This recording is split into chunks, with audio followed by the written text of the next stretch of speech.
Good evening, everyone, and welcome to a Talktown special here on the West Yorkshire Football Show.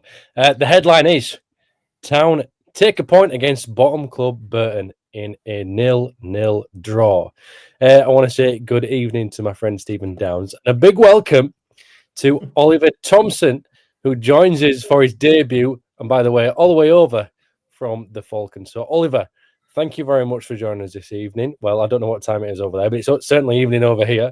Tell you what, Oliver, I'll let you introduce yourself. You are a Town fan. You've been following the club for a while, but you're working in radio over in the Falklands. Yeah, no, thank you for inviting me. It's good to be here. Like I say, it's 4 o'clock. We're 4 hours behind the UK, so it's a good time for us at the moment. But yeah, I used to go down watching Huddersfield back when Peter Jackson was our manager. It was Division 3 back in the time, and then we managed to beat Mansfield in the playoff final and got promoted. And I was hooked ever since, really. And then I worked my way up and managed to be a work as a journalist during the Premier League years back in when David Wagner was the manager. And then, I obviously watch overseas. I'm 8,000 miles away, so I'm the unofficial Falkland Island Supporters Club chairman and T-boy. So, but I still watch overseas. And whenever I'm down in the UK, I do some occasional coverage and games and things like that. So, it's Huddersfield's been part of my life for quite a long time. So, good man. I tell you what, Huddersfield Town are worldwide. Just a little side note on this one. For my commentary yesterday, we had someone from we have David from Calgary who joins us every week, and we had someone from Uganda yesterday. Wow. So I tell you what, Huddersfield Town certainly are worldwide, and we know as well we have some friends over in Australia that do listen to us and tune in on the podcast every week. So, gentlemen, if you are listening, and ladies as well, of course, get your comments in. We're going to go through them. As always, at the beginning, like I'm told to do, as Steve says, comment, subscribe, like, share, you know it. Let's get a few comments up on the screen early on, and I'll get both of your thoughts on the game. We'll talk about that first half as well. So this comment, wow, Michael, by the way, if you are listening now, at 3:48 p.m. was the first comment. So we've been excited for this one all day by the sounds of it, Michael. Was it a dire, poor, laboured performance? Not surprised there was some booing at the end of the match. Grant's tactics and style of play similar to Duff's football like last season. We've also got Ian Nichols. How right I was to predict a boring draw. Left with 20 minutes to go. Seen enough of the lack of imagination from the players. Does this, does that, and fail all games. Blue Terrier says, very poor result. Burton should have been 2 up at half time. Terrier 9:30. Evening, lads. Well, that was another poor performance. Got absolutely soaked to the skin. Grant has to sort his tactics out and quickly, or he will soon find a P45 on his desk. And Mark Harrison says the build-up play lacks fluidity and urgency. Is this due to a lack of cohesion or motivation and tactics, particularly in the first half? The stronger second half performances are our saving grace, says Mark. So thank you very much for all the comments so far. Make sure they keep coming in. We'll be reading a good few of them as the evening goes on. Let's go to our debutant, Oliver. Hello. What are we making of the game yesterday? The result, probably not exactly what everybody was hoping for, but no. Oliver, let's touch on the first half. And I'll ask Steve to touch on the first half as well before we move into the second half. I mean, people are right to comment. We've from such a good first start, with 2 wins at the start of the season. It was a bit of I think the expectation was a bit higher than what we would have thought. Burton Albion, we're coming there to get the result, to try and get even sit back and get a draw. I did share to Stephen that if you look at their player position map, a lot of their players, so I think it was bar 2, were in their own half, so they were sitting back anyway. Burton Albion, and they did say they were grinding out that result, and at the end of the day you've got to look at it and go, it's not a loss, it's still a point, again, Burton Albion, he said it is early days, but it is still a point, and we're still going in the direction. We're still in the playoff positions at the moment as well. I know it's only 9 games in, but I prefer a 1 point than a loss. But yes, it wasn't great to watch. It wasn't good viewing, but it's still a point. So why wasn't it good viewing, especially in that first half, Ollie? Well, I mean, it's just the chances. We didn't really create very much. Burton again were holding back, and again just managing to soak up. And one of the comments was about there's not enough creativity to try and probe in there, to try and get in there and get to have chances on the Burton goal there. It's just we just didn't have that in the first half, and it was quite lackluster to watch. To be honest. But at the end of the day, they didn't catch us on the counter, and that's the main thing. We didn't lose. We didn't concede a goal. So, yeah, it's quite a good point. Is that, Ollie? That the fact that it is a clean sheet. We'll come on to that at the end of this little bit of a roundup of the game. Steve, I'm going to come on to you and your thoughts on the first half. But before I do so, this was your lineup for Huddersfield Town. It was Lee Nichols in goal, Lass Sorensen, Josh Feeney, Joe Lowe, and Ruben Ruskin as a back four. Ryan Ledson captained the side with David Kasuma in the middle. Castledine played on the right with Alfie May in that number 10 position and Owls on the left, and Joe Taylor, the man leading the line. Steve, lineup-wise, do you think it was a good choice? And what did you make of that first half? Yeah, first of all, thanks very much for Oliver coming on. I've known Oliver for a number of years now, and he's a top guy and a great journalist. So great to have you on, Oliver, and hopefully it's one of many appearances on the podcast to come. But to answer your question, Kaine, were I happy with the team? Yeah, I was happy with the lineup. He had to make changes after Bradford. I think if he'd have gone with the same lineup, there'd have been a few shouts before the game. So I was glad to see Alfie May on. Joe Taylor has still deserved to have his place up top, because although the performance against Bradford was pretty embarrassing, Taylor was actually one of the people that came out with at least some credit for his work rate. So yeah, I was happy with the lineup. I think one of the things that I noticed through the first half particularly is Ruskin at left back and then Alves on the wing position. Because Ruskin's been used to playing in where Alves is playing, they kind of got in each other's way on that side, and I don't think that the cohesion was good, to be honest. I mean, Alves unfortunately ran with his head down all game.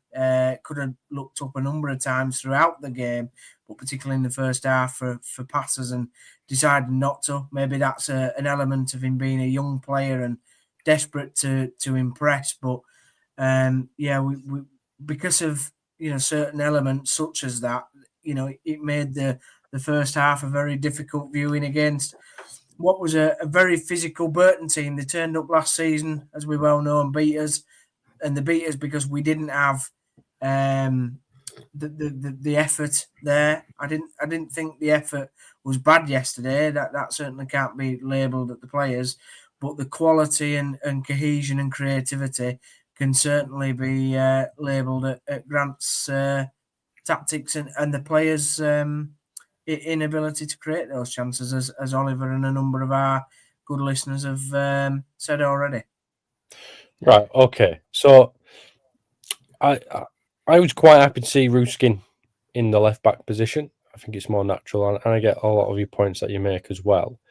What I do want to touch on, I'm just going to have a look back through some of these comments. And it was Mark. I'm just going to get this one back up. The build-up play lacked fluidity and urgency. Is this due to a lack of cohesion or motivation and tactics in the first half? Okay, Steve, so you're saying there's a lack of creativity as well. So how do you change that? What do you do differently?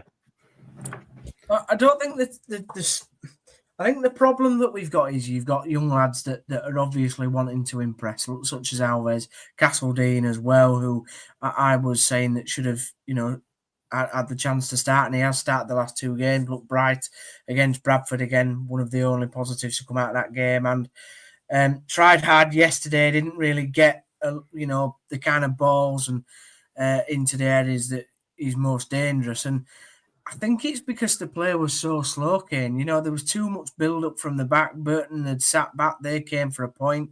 They had chances themselves in the first half, with Nichols pulling off some good saves, to be fair. But because the balls into the front line weren't quick enough, or they were just direct balls looking for Alfie May and Taylor to latch onto the end of in the wings, and then there was nobody in the box. Looks like we've lost. Sorry, did you lose me there? There was nobody in the box striding into the box. Keep going, Paul. There was nobody in the box striding in after Taylor and Alfie May got into the wings to cross that ball. It then left a gap in the middle, and I just think that's where we just lacked any sort of guile and maybe level-headedness in the final third, Kaine. I think in previous games where we've won, we have shown that, and it was just disappointing yesterday that we didn't have that calmness about us to get into some really good areas. Right. Well, let's hold that thought for now in terms of getting into our good areas. I do want to also say I thought Lee Nichols made some fantastic saves in that first half, and Burton, they were certainly happy to go and attack. Oliver, in terms of the lineup, were you fairly happy with that one as well? And what I will say is, just a point from what Steve has said, Castle-Dine had a fantastic game against Bradford, even though it wasn't exactly the greatest result, but was played in a different position yesterday to the one that I did play against Bradford. Have you any issues with the lineup? Were you happy to see the way it panned out in that, just the way they lined up? Were you happy with the personnel there? Yeah, of course. I mean, look, you've got to look at it from the outside, because we're 9 games in. It's practically a new team-ish from the pretty much dismal end of last season that we had, where we lost a lot of consecutive games. Lee Grant is a new manager, is a new upcoming manager. Obviously, Kevin, our chairman, must have seen something in him, and he's trying out these new things. And it's important during this early start of the season, in 9 games in, to try out these new positions, new play. And like I say, Huddersfield, I was at Leyton Orient when we lost 4-1 at the end of the season, and it was poor Jonathan Hogg. It was his final game, and it was awful. It was awful to watch. The losing mentality, because obviously we just lost, I don't know how many it was, 10 on the bounce. Was it 10? A lot of games on the bounce? And then now it's kind of re-establishing that identity again. We've had a good pre-season in Austria. And again, he's got to try these new things out. And I prefer him to try these new positions, players in different areas early on, so he actually establishes where these players are best put for the end of the season and hopefully a promotion charge. So again, I did say it earlier, and I'll say it one more time, is that it wasn't a loss. It was disappointing because I think we might have been expecting a win, but however, you can't, even Burton at bottom of the league, we cannot be expecting to win every single game. Lee Grant is trying out new things. It's a new team. A lot of players come from the Championship, and he's trying new things out, trying to get that winning mentality back up. And there's a lot of stuff that has happened behind the scenes as well. So, the lineup again is testing. He's trying out new things, and we might not have gotten the win against Burton, but it's still, he's still testing it out. He's still trying it out, and that's good at this moment in time. But Oliver, now I'm gonna try and pick a bit of a debate out with you here. Okay. He's had. Some people would argue that that's what pre-season's for. That's what pre-season's for, is to try out these new things. And we are, as you mentioned, 9 games in, more games because of cup games. That up against a team like Burton when you're at home, and this means no disrespect to Burton, but there is a very big difference in budget there, which Gary Boyle spoke a lot about in his press conference yesterday, that there is a lot of a difference in terms of that. So a lot of expectation comes, and yes, it's a clean sheet, and yes, it's a point. Yeah. And again, they're the positives. But a lot of people are expecting Huddersfield Town to go and win that game by a good few goals. I mean, let's be honest. Last season, I'm just saying, last season we were expected to be promoted, but it didn't work because we had this over expectation. For us to go into games at the moment, we're not. We've won a few games to start off with. We're still in the playoffs, but for us to automatically assume that we're going to win based on our budget, like I said, Burton, they sat back, as Stephen said. There was only on their player performance map, there was only 2 players that was above in our half. So if the 9 players are in their half for the majority of the game, it's always going to be difficult to break down. But we can't go into games expecting to win because we've done that last season. We expected to win every game, but very much to try and get to be promoted. But at the end of the day, we still didn't lose. That's the main thing, and we've just come off the back of a defeat to Bradford. So it's in the right direction. It's not ideal, but at least I prefer him to start training now and practicing in 9 games than when we get to the end of the season when we're on promotional charge and he still hasn't got his team just yet. Just in terms of the point that you both made, in terms of the heat map and the players that have been left up in the half, there were times where Town could have potentially gone a little bit quicker forward, but there was no one to aim for. So Burton were leaving 2 up, but Huddersfield Town didn't. Most of their players were back trying to defend. Again, that's a bit different, right? We're looking for Town to attack here, but it did seem quite defensive at times.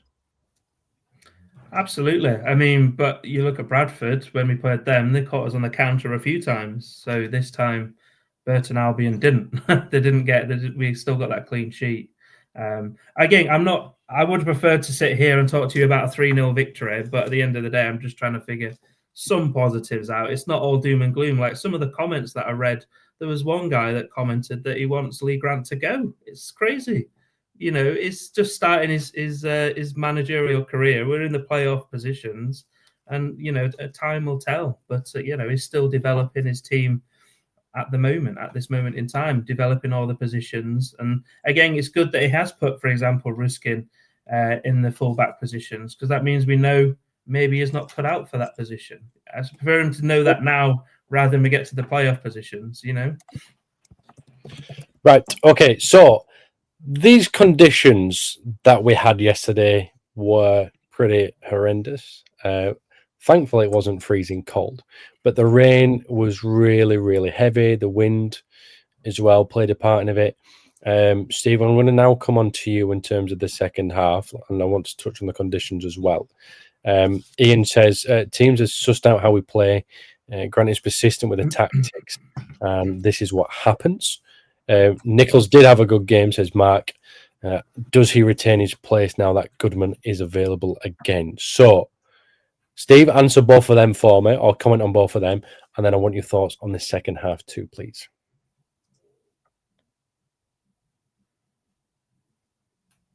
Steve? Yeah. I think overall, Mark. Hello?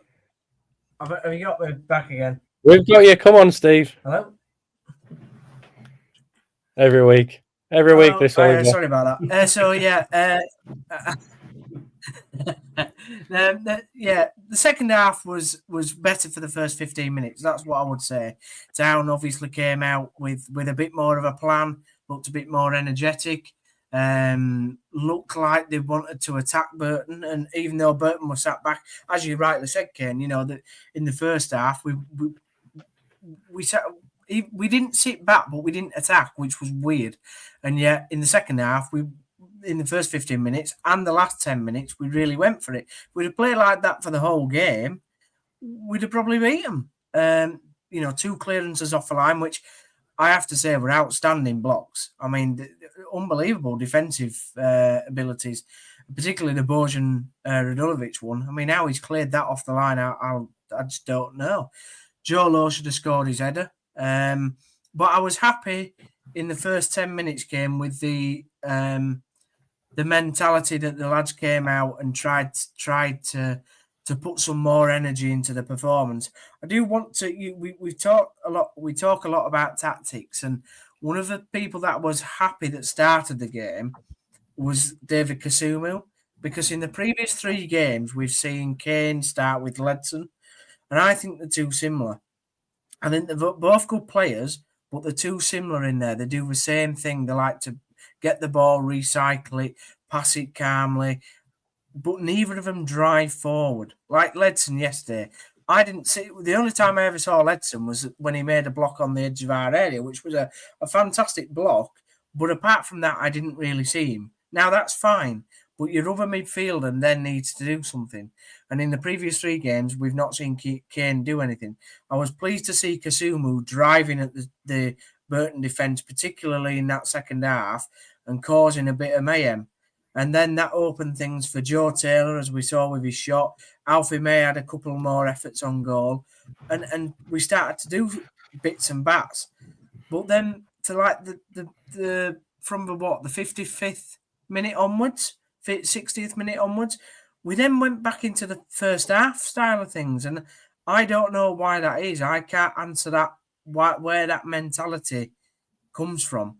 I don't know whether either of you lads have an opinion of why that happens, but I thought it was just strange. Go on, Oliver. You had something to say there on Steve's question. I mean, I would just add on to that. I mean, look, if you look there's a statistic someone posted earlier that we were 17th based on first half performances. So, we do seem to pick up the game in the second half in particular, but I just want to add that, I was there during the Premier League years reporting, and that was the first year was brilliant. But then after that, with Jan Sievert, we seem to adopt this kind of, I wouldn't say losing mentality because that sounds pretty negative, but we did lose a lot for the next following years. And I guess maybe that's something that Huddersfield Town is still trying to, sort of get rid of, because we have had that where we've started slow quite frequently. We lost a lot in the Championship, then went down again, and then the end of League One, our first season in League One, we lost a lot there. So it's kind of plugging that gap still. We're still trying to, I would suggest maybe, because we have gone through a lot of losing games and a losing mentality. But again, it's just trying to shift that. And I think Grant's doing a good job at the moment for it. Okay, so I'm going to go back to Steve now. Steve, you mentioned, or you said around the 55th, 60th minute, Town started playing the way they did in the first half. Yeah. Is that because maybe Burton were feeling a bit of pressure and they thought, actually, we need to sit back here and see if we can consolidate a point, which again then would make it harder for Town to create and score goals? Yeah, maybe. Yeah, I think that they felt the pressure definitely in that first 10 minutes, but then they got on the ball a little bit more after the 55th, 60th minute mark. They started passing it around in midfield a little bit more. I didn't think Burton were a good side. I really don't. They're at the bottom end of the division for a reason, and that's what made me so cross. After I kind of was quite angry in our not our WhatsApp chat, but the West Yorkshire Football Show's WhatsApp chat yesterday. Didn't really help with Bradford and Leeds both won, but never mind. That's by the by. But I was quite angry, to be honest, because if we'd have played for the 2 spells, and now I know we can play, we would have beaten Burton. And Oliver,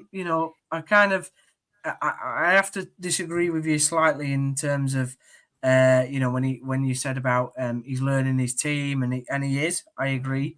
But if you want to get promoted out of this league, you need to beat Burton at home. And that's no disrespect to Burton. I said the same about Bradford last week and got absolute pelters for it on Monday night by Mr. Chris Bell, right? But if you want to get promoted out of this division, you need to beat Burton Albion at home. That is just a standard expectation for a promoted side. Okay, and Cardiff Steve, will have felt the same yesterday. Steve, let me throw back a question too before I come to Oliver on his thoughts of the second half. You said that that this team can perform better. Yep. How? So what do they do? Tell me. Well, what we do is we have more quality on the edge of in the final third. we have, like I just said about David Kasumu, you have one midfielder trying to drive forward to create something. You have your wingers not running with their heads down, trying to get in the box at the back post when a cross comes in, or trying to take a shot. Or again, we didn't really take shots. Alfie May had a couple, but they were, I wouldn't say they were really close. Joe Taylor obviously had one. And when you're asking Joe Taylor to run into the channels, who's then getting into the box? Where was Castledine running into the box? Where was Owls trying to get into the box? That's the frustration. And then we brought on the substitutions. Again, I don't think they did a lot. I know you're a fan of Bojan. I know Kaine. I know, but again, apart from his header, which should have gone in. And again, a great block on the line. But so you could say he's done his job, but he didn't really do a lot. And neither did Marcus Harness again. We're talking about championship standard player here, not doing anything against bottom of the table Burton Albion.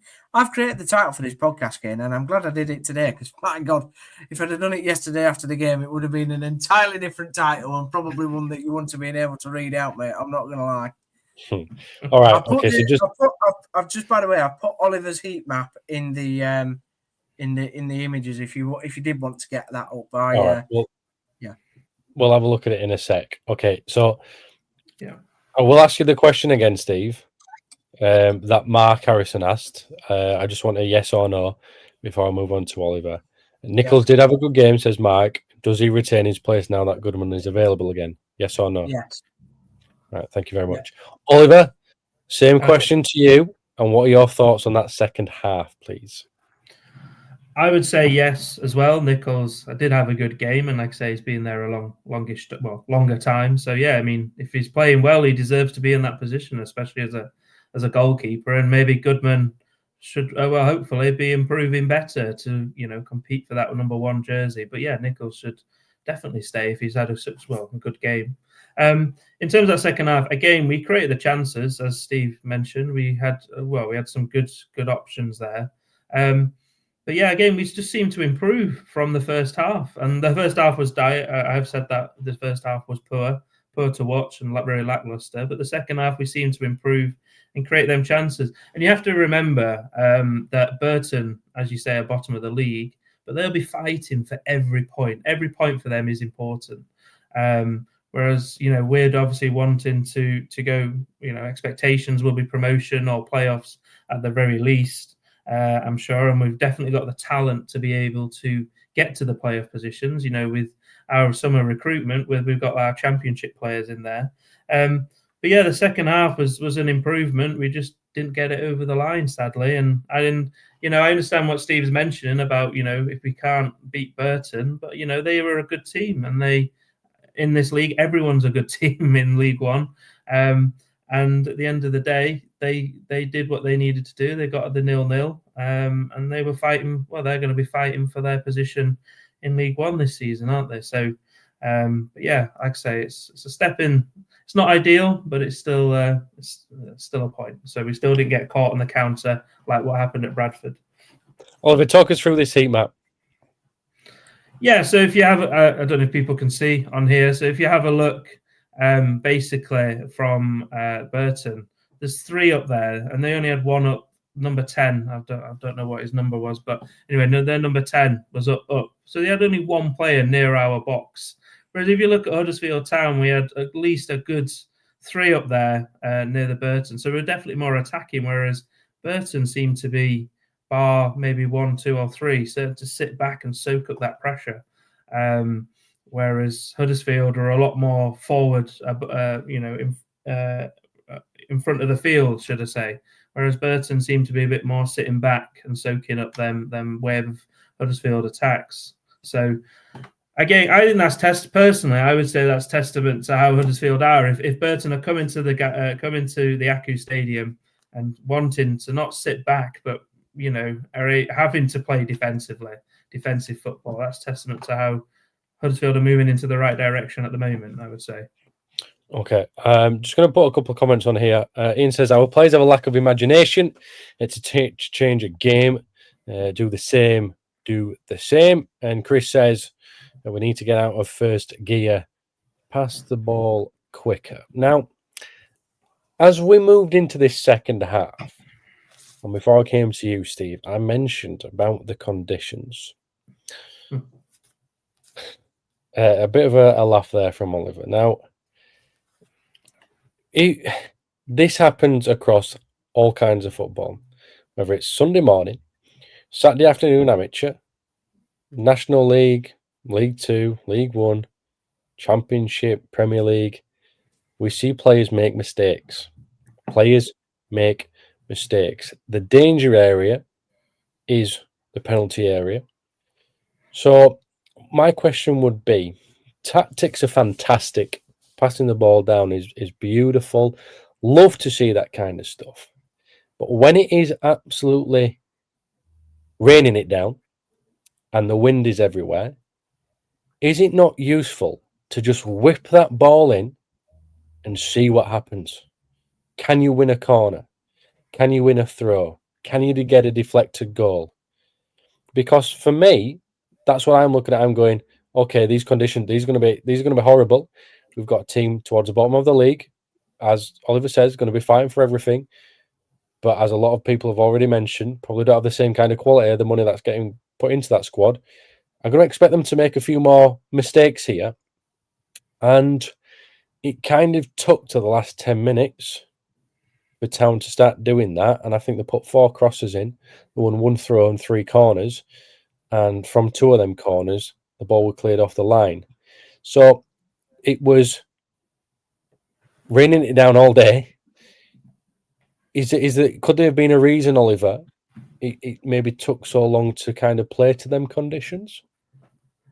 I mean, I kind of agree there. I mean, at the end of the day, the ACCU Stadium is our home, and we should be used to the advantages of our home stadium. And like I say, Huddersfield is in the north, so we should be used to, the colder temperatures or the rain. But at the end of the day, these are professional football players. They're used to this. They play in this from their pre-season. They're used to all these conditions. Burton Albion players will be used to these conditions as well. But yeah, we should be looking at our advantages at the ACCU Stadium and making it a sort of a fortress. Again, we did have a fortress where we had 15,000. Well, we used to have 20,000 people come up to the stadium. Now we have, was it 15,000 at Burton? So again, we should need to use them advantages. And when you mention about the weather or the kind of the wind or the rain, Huddersfield should be more used to them than the majority of teams, especially from Burton. But yeah, no, I agree. We should have been quicker off the mark there. But and kind of the same thing to you, Steve. I mean, you play a bit of five-a-side. How many times when it gets to winter, the ball skids off your shin or you touch his paw? Now, don't get me wrong. I'm not comparing to Joe Lowe, David Kasumu out there. But these things happen, right? And mistakes happen. And viewers, listeners, what's your thoughts on playing conditions? Get your comments in, because for me, I really think this can be quite a key thing. Lovely tactical football, passing football is brilliant when it's dry, but sometimes you just need to get on with what it's like out there. So first of all, my touch is always immaculate, whether it's snow, rain, wind, hail, of course, sunshine. Apologies. And yeah. So, but it's the conditions are the same for both sides. To me, you're a professional footballer. You get paid to go out and play in them conditions. They train every single day in all sorts of conditions. So, as Oliver said, they should be used to it. I think, we didn't get balls into the box except for the last 10 minutes, and when we did, you could see that Burton panicked a bit. They didn't know what to do. But we didn't do that for the majority of the game. And it just baffles me. When Rowan gets the ball and plays it quick down the line to Redmond, they can't handle it. But when he takes 1 or 2 touches and plays it into midfield, Burton are fine with that. They can handle that. They wanted us to do that. They wanted us to go from side to side in front of them because that's what they love. They can get into the shape and they don't have to turn the back and run towards their own goal. But when we played it quicker, down the wings and we got the corners in, as you said, they panicked a bit. They didn't like it. But Grant didn't see that early enough. And to me, he's got to start learning these lessons quick. Steve, just going to hold you there. Is that not my exact point that I've just made? Yeah, it is. Yeah, it is. But and I'm only reiterating it because it's the right point. But what I would say is Grant obviously is instructing his players to play in a certain way. Passing it to Feeney, then to Lowe. We saw all that under other managers, and it don't work. In this league, you've got to get up high, turn your opposition, make them run back towards their own goal, and make them panic. And teams like Burton, as you rightly said, who are probably, not the most able on the football, they will panic. And that's when you get your chances, and that's when people like Alfie May and Joe Taylor can nip in and score some decent goals. But we didn't do that, and we made it hard work.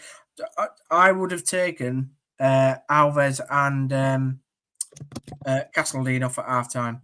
Want the game for them. They're young lads. The Burton team came to physically try and dominate them, and they couldn't handle the physicality. And so I would have taken them off. Just want the right game for them yesterday.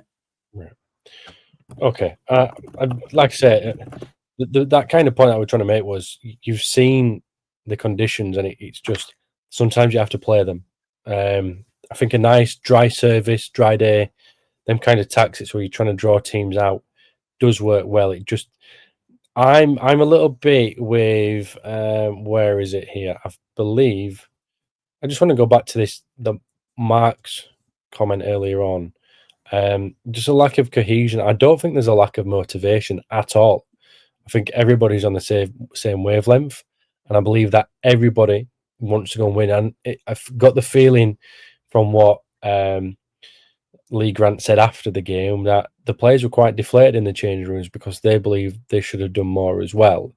But there certainly is a lack of cohesion at the moment. And you mentioned earlier on, Steve, that you felt as if Ruskin and Alves got in the way of each other in that first half.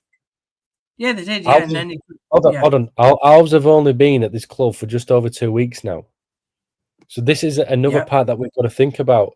Not all of these players have been here for the whole of pre-season, and they're still working together to learn how things are going, and they've still got a lot to learn. As Oliver said as well, I think there's still a transition period.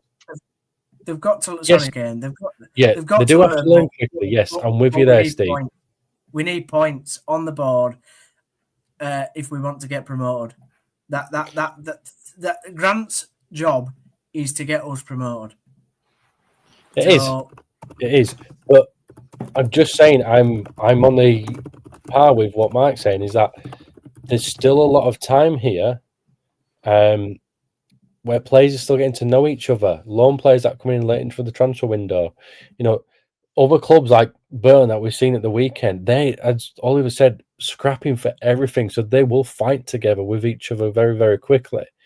Huddersfield, there's a lot of squad players there getting to learn each other, getting to know a new manager's way, and then things will come. I'm always one to comment after 10 games or so, and we're getting close to that. But there's still a lot of work to do with these players to gel. Oliver, is that something you agree with? Do you think these players still need to gel?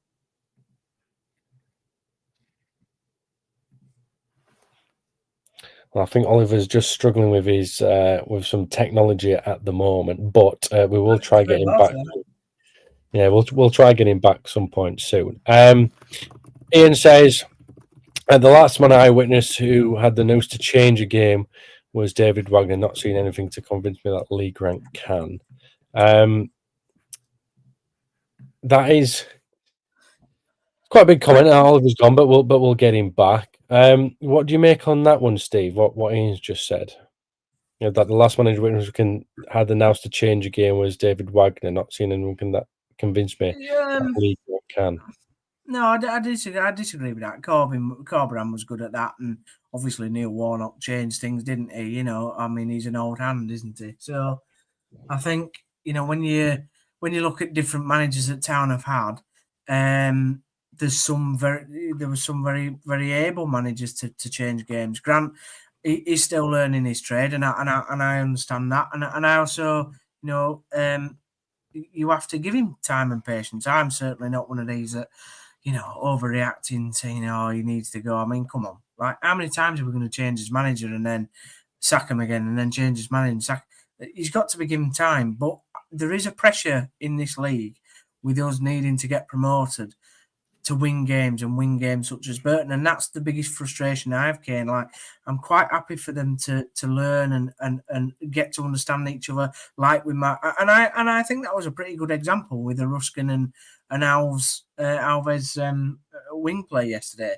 When Rowan came on, because he's more defensive as a left back, that gave the winger then chance to do what he needed to do, whether that was Redmond coming on or Alves in the second half. He had a bit more, didn't he, about him in the second half, certainly. But that's my only point, that we can't keep sacking managers. We've just got to keep level-headed, try and move forward, and just keep behind him. But I hope he's learning from these games, Kaine, and I'm sure he will be.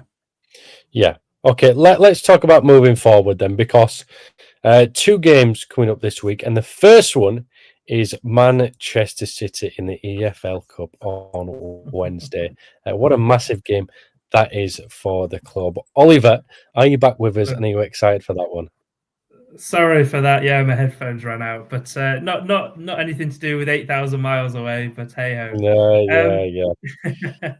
No, Man City will be an incredible game. One of the best teams around at the moment possibly in the world. And in fact, that Huddersfield are playing Man City it'll be a great game. But it'll be a similar scenario. There'll be no expectations for us to win there. It'll be going out to go and enjoy it. And if we can nick a win, of course, that's positive. But yeah, against Man City, I'm really excited for that.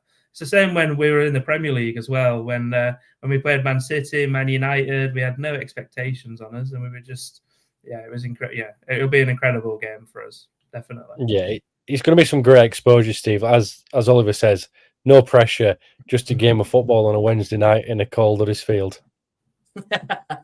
Yeah, I mean, I'm sick of playing Man City, to be honest. Like, I wanted somebody else. I wanted Tottenham, to be honest. I wanted Cambridge. Cambridge away would have been great.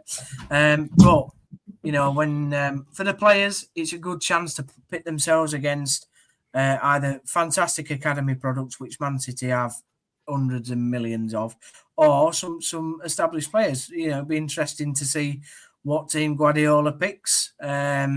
He kind of does take this cup seriously, to be fair to him. Over the years, he's not been one to just chuck out 11 kids on the pitch. I think Grant will change things. I think there'll be 9 changes. I can see Goodman being put in net, and a number of other changes, because whilst Wednesday is a nice fixture, and there's no pressure, as Oliver said, so it is a nice fixture, Stockport at the weekend is the bigger game, which I know you'll come on to. But to me, my mind's on Stockport, not really on Man City. I'll enjoy Wednesday, and do you know what? When we play these games, it's more fascinating for me seeing what talent Man City actually have, in their academies, such as Bob. We'll all remember, and know of Oscar Bob. Well, he played against us, I think 3 or 4 years back, as a very young 18-year-old. I think he's 21 now or something like that. So I'm excited. And looking forward to it. Good. Well, yeah, I think it's going to be a great spectacle. Great exposure for the club. Steve says he's looking forward. I should be looking forward to the Stockport game. I'm going to be honest with you, Oliver. I'm looking forward towards the game away at Exeter this weekend, not Stockport. Yeah, that's true. Don't know why. Honestly, the professionalism from you, Steve, is absolutely fantastic. It really is. At least I stayed for 90 minutes at weekend, Kaine. That makes a change, doesn't it? And by the way, Huddersfield plays Stockport in October, so we're still in September. The town have got another game after the Exeter one before they play Stockport. But Steve, again, the Is that your professionalism. favourite? I don't know why I've got Stockport in the. I think I was talking to somebody earlier on about Stockport today, but yeah, Exeter. That's more important than Man City. Right. Go on, it Oliver. Could be you a had local derby, that Stockport, couldn't it? It could be a local. You could put it that way. But you don't forget, in the Carabao Cup, we are. I don't know. Can I say it? Giant killers. We beat. We are giant killers. Yeah, you can say it. You absolutely can. You absolutely can. We've got a lot of potential. But yeah, like I said, Man City will be a good game. No pressure. But yeah, I agree with Stephen that Exeter is the bigger game for me anyway. Personally, the league is where we want. The league is want to get promoted out of that. Absolutely. So I've got a couple of comments on here, and then we are going to talk about the Exeter game, Steve. If you are listening, not Stockport, we're going to talk about that game very quickly.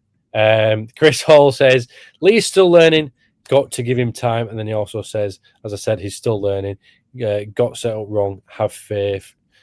He will get better. Up the town. Ian says, so what the hell was Grant doing at Blackpool second half with 10 men? Minuscule crosses into the box, 0 shots on target. Again, Ian, is he just still trying to learn? Were the players a little bit nervous after that? We don't know. So, Steve, town player Exeter away. Yeah. Exeter away. It's a little bit further away than Stockport. If you want to get your Google Maps up and have a look at that. Yeah, it's nearly as far away as what Oliver is right now. But is it a must win? Is it a must win for town? Yes. Okay, why? Why just is like it? Saturday was, but we didn't win Saturday because Exeter are not very good either. I mean, the only thing that I would say is the difference is we played Burton at home, and this is a quite long. Well, it's the longest trip we have to make all season. Bar Plymouth. I don't know which is longer. Do you think Exeter maybe? But Plymouth is longer. Yeah, but it's one of the longest trips anyway. I think you always look to draw your away days, if not win.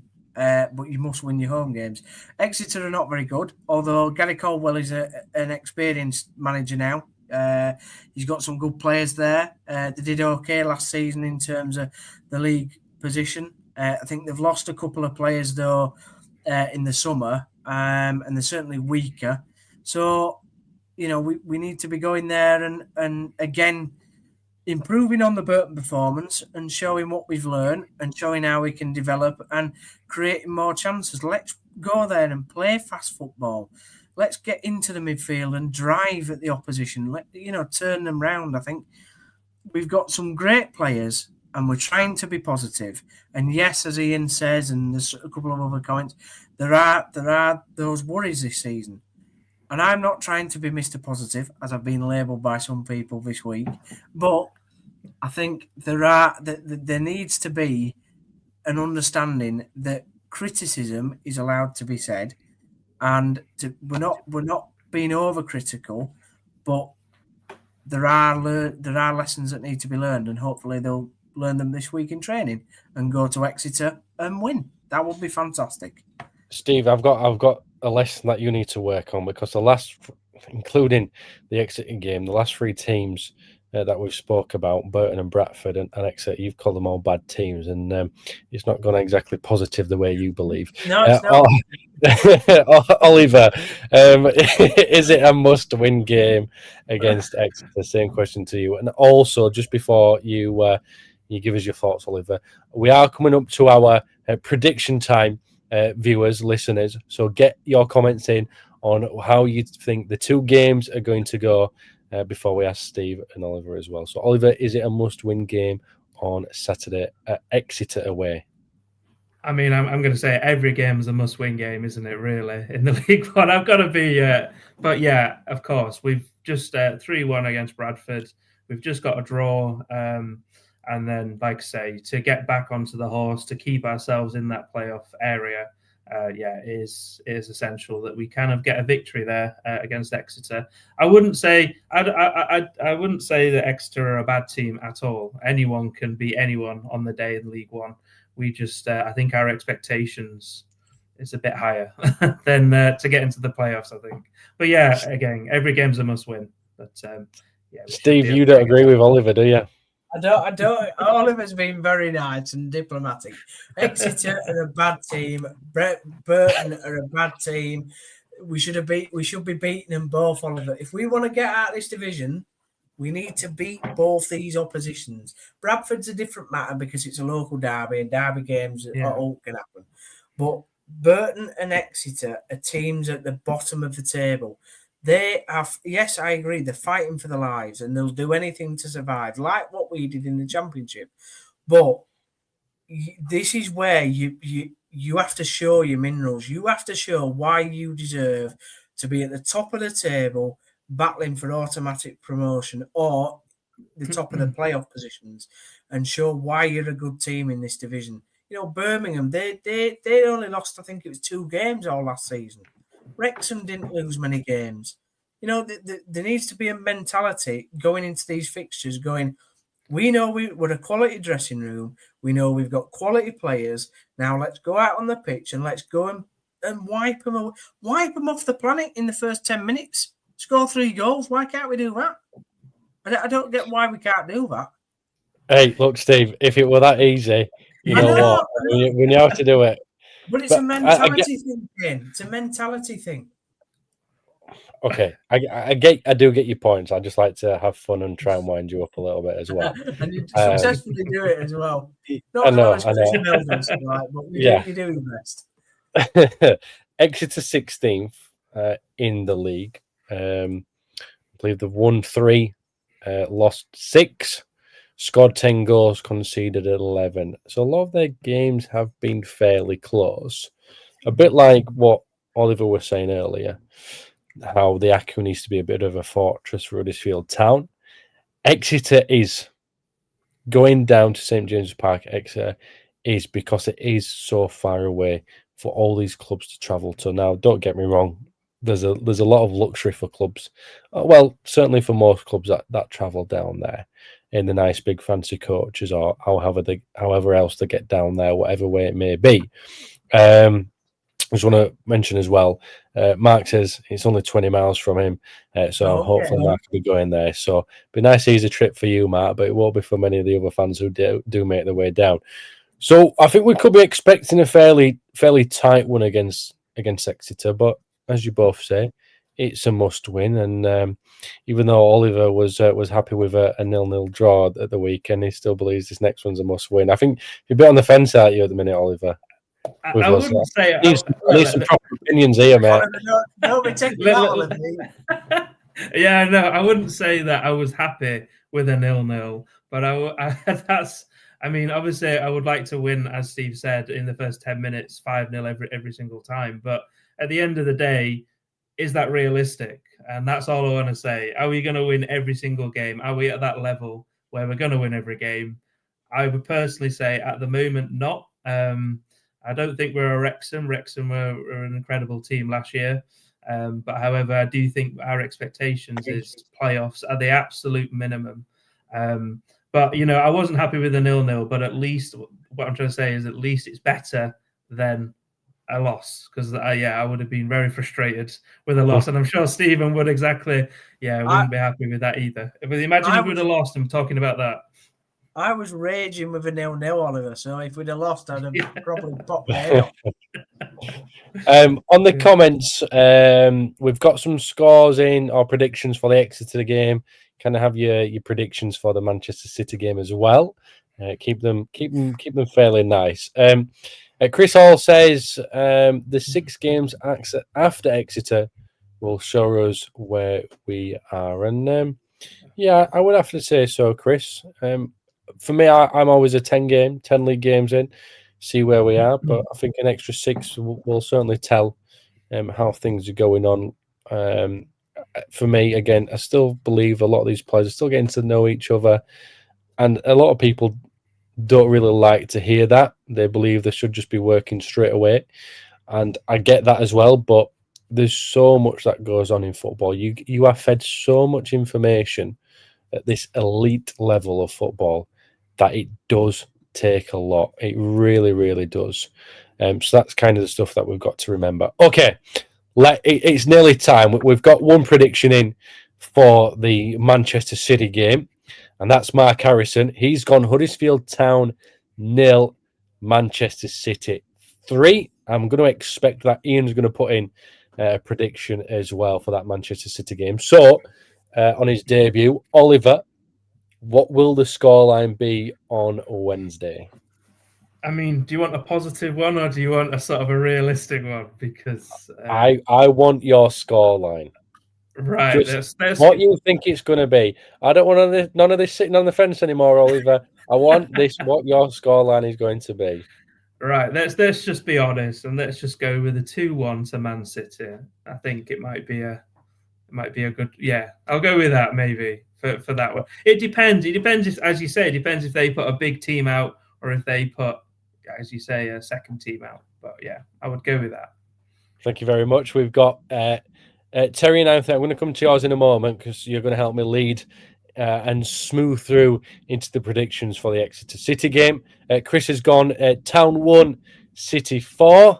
And guess what? So has Fiona Clark, Town 1, City 4. So thank you very much for your comments in that one. So let's do a nice swift cruise over into the predictions for the Exeter game by doing this. Terry 930 says Manchester City 4, Huddersfield Town 2, but also says a goalless draw at the weekend.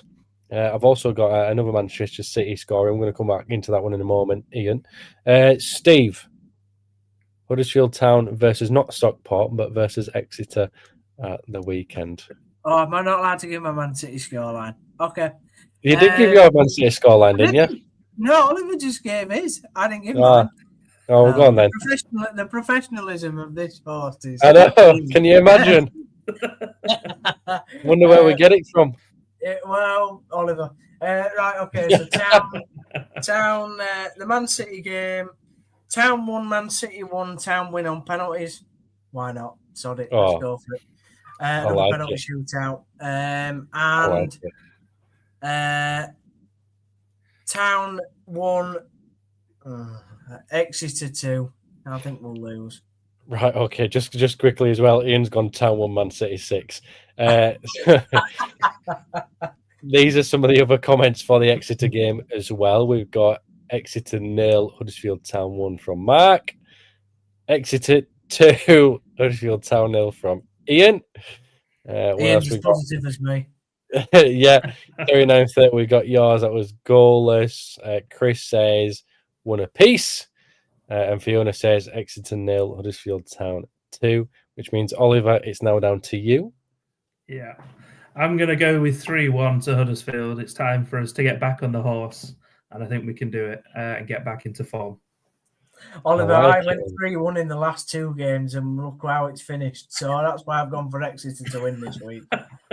So, well, fingers crossed this one goes right. But I don't know. I've got that feeling 3-1 to Huddersfield. Yeah, time to get back on the horse and get a bit more form back from. So hopefully back to winning ways. We've apparently shootout win against Manchester City and a 3-1 thrashing over Exeter. Gentlemen, thank you very much for joining me this evening. Oliver, well done on your debut. Congratulations. Thank you for joining us on the West Yorkshire Football Show, Talktown Special. You've done fantastic. Thank you, everybody, for your comments. They've been brilliant. I really love seeing the comments in there. It's great to interact with you all. Great to hear what you think, get your predictions in. It really is a massive part for us doing that each week. Steve, of course, thank you very much to you as well. Love winding you up. Can't wait till we play Stockport in about 3 weeks' time. Not this weekend coming up.